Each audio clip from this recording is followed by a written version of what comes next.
दोस्तों, मैं हूं फादल इतोश। स्वागत है आप सभी का इस सफर में।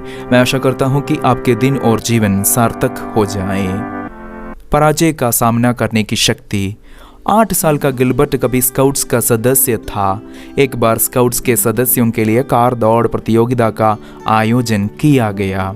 वह कोई साधारण प्रतियोगिता नहीं थी। संगठनकर्ताओं ने प्रतियोगिता का आयोजन इस प्रकार किया कि स्काउट्स के सदस्य स्वयं निर्मित अपनी कार लेकर प्रतियोगिता में भाग ले। प्रतियोगिता की तैयारी के लिए उन्हें स्वयं अपनी कार का निर्माण करना पड़ा। उसके लिए आयोजकों ने स्काउट्स के सदस्यों को 4 छोटे टायर एवं कार के बॉडी के निर्माण के लिए पर्याप्त लकड़ी भी उपलब्ध कराई। उन्हें कार निर्माण की जानकारी के लिए पुस्तिका भी दी गई। इस कार्य के लिए वे अपने माता पिताओं की मदद प्राप्त करने के लिए भी स्वतंत्र थे। कार निर्माण के सामानों के साथ उस दिन गिलबर्ट उत्साहपूर्वक घर पहुंचा। उसने पापा को पूरी बात का विवरण दिया, मगर गिलबर्ट के पापा ने उसमें इतनी रुचि नहीं दिखाई। उसने उत्तर दिया कि बच्चों के मनोरंजन के लिए उसके पास बिगाड़ने का इतना वक्त नहीं है। जब गिलबर्ट को मालूम हुआ कि इस कार्य के लिए पापा की मदद नहीं मिलेगी, तब वह थोड़ा विचलित हुआ। फिर भी गिलबर्ट ने हिम्मत नहीं हारी। अपने समर्थ अनुसार उसने कार निर्माण का कार्य प्रारंभ किया। तब गिलबर्ट की माँ उसकी मदद करने के लिए आई। उन्होंने तो लकड़ी से कभी कोई काम नहीं किया था, फिर भी औजार मंगवाकर काम प्रारंभ किया। दोनों के बहुत दिनों तक प्रयास करने पर एक कार बन गई। कार तो एक खिलौना जैसे इतनी छोटी थी कि कोई उसे उठा ले जा सकता था। अपनी कार को पॉलिश करके उन्होंने उसे सुंदर बनाया। प्रतियोगिता के निर्धारित दिन स्काउट के सदस्य अपनी अपनी कार लेकर मैदान पहुंच गए। उनमें से अधिकांश लोगों की कारें देखकर गिलबर्ट का चेहरा उतर गया। वे सब बहुत खूबसूरत दिखाई पड़ती थी। पेंट लगी हुई थी और प्रस्तुत खूबसूरत कारों की तुलना में गिलबर्ट की कार कुछ भी नहीं थी। स्काउट के अन्य सदस्यों ने गिलबर्ट की कार देखकर उसकी हंसी उड़ाई, मगर उसने उसकी परवाह न करते हुए प्रतियोगिता में भाग लिया।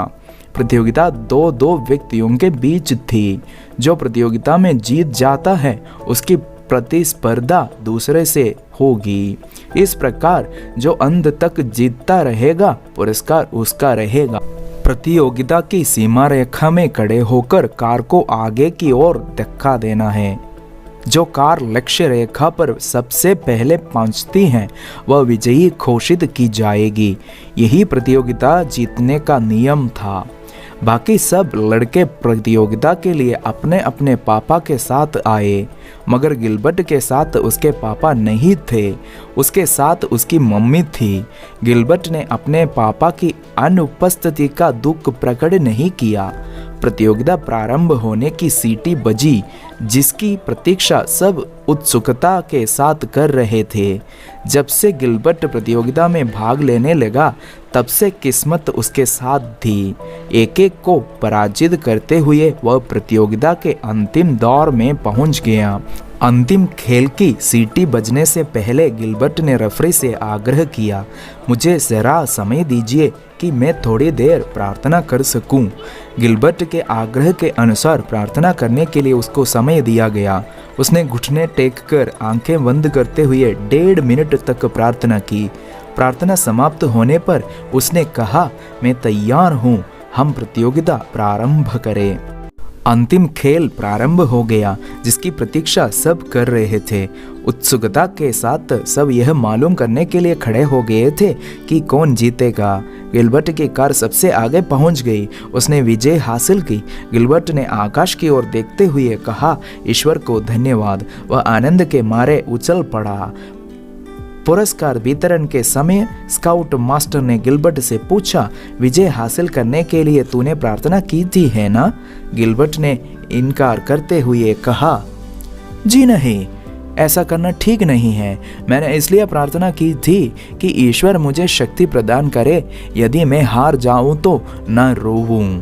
गिलबर्ट के मनोभाव और हमारे मनोभाव में कितना अंतर है। हार जाए तो पराजय का सामना करने की शक्ति के लिए गिलबर्ट प्रार्थना करता है। हम तो सदा सब जगह विजय हासिल करने के लिए प्रार्थना करते हैं। अपने पापा का प्यार एवं सहयोग न प्राप्त होने पर गिलबर्ट सचमुच दुखित था, मगर उस दुख से विचलित न होकर प्रतियोगिता में भाग लेने के लिए वह तैयार हो गया। हमने देखा कि प्रतियोगिता के अंतिम दौर में उसने किस बात के लिए प्रार्थना की। हम सब प्रार्थना करते हैं, मगर इस 8 वर्ष के बालक की प्रार्थना को हम सबके लिए ये एक उदाहरण बन गया है। उससे हमें बहुत कुछ सीखना है। अक्सर हम अपने उद्देश्य की प्राप्ति के लिए प्रार्थना करते हैं। यदि हम अपने लिए निर्धारित ईश्वर की योजना के समक्ष अपने आप को समर्पित करने की शक्ति के लिए प्रार्थना करते तो हम कितने धन्य बन जाते। वास्तव में हमें वह नहीं चाहिए जो हम प्रार्थना में मांगते हैं। हमें चाहिए ईश्वर की शक्ति, हमारे जीवन के दुख तकलीफ का सामना करने की शक्ति। सर्वप्रथम उस शक्ति के लिए हमें प्रार्थना की जरूरत है। मेरी प्रार्थना हमेशा यही रहे, प्रभु मुझे पराजय का सामना करने की शक्ति प्रदान कीजिए।